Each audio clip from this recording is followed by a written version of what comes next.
With pretty much every film that Disney is making these days being banned for China for one reason or another, typically the inclusion of LGBTQ plus representation, Disney recently tackled this issue head on by stating they don't really care about China anymore, and they believe that they can become just as successful as they were when they had China in their corner. And you think people would be happy that they said, screw it, we don't need China. But some people are mad now because, wow, they just flip-flopped on why they're mad. Okay, perfect. Yeah, let's talk about that.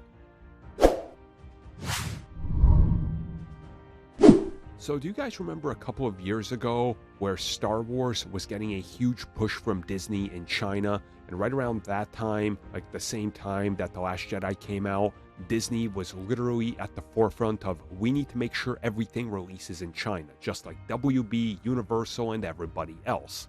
And of course, we saw films released there, but more recently, we've seen multiple films get rejected from release. And again, they are not the only ones, because we've seen Sony get blocked there as well.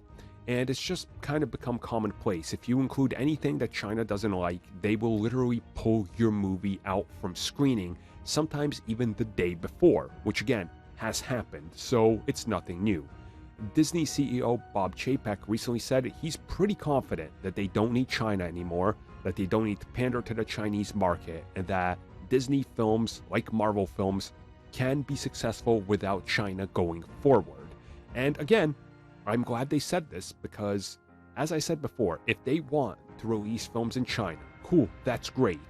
But once the country starts stepping in saying, remove that, we don't like that, recast that actor because our audiences don't find him and her attractive, that happened with Shang-Chi, I'm not making that up, then you gotta put your foot down and say no. So we saw that WB, for example, they did not put anything that could even be remotely perceived as offensive to Chinese people in The Batman, because as WB put it, they want the Chinese market and they will not put anything controversial in their films. Disney, on the other hand, said, screw it, we're gonna keep this scene in, we're keeping that scene in. No, we're gonna just outright keep this here. And people are mad at them because I don't know why. People were first mad at Disney for bending over backwards to try to accommodate the Chinese market. Now that they've said no, a good amount of people are mad at them for, I don't know. I guess they're still just mad at them for wanting to have inclusivity on everything, and they're mad that they're just not going to outright cut that. I think that's kind of what it's like, right?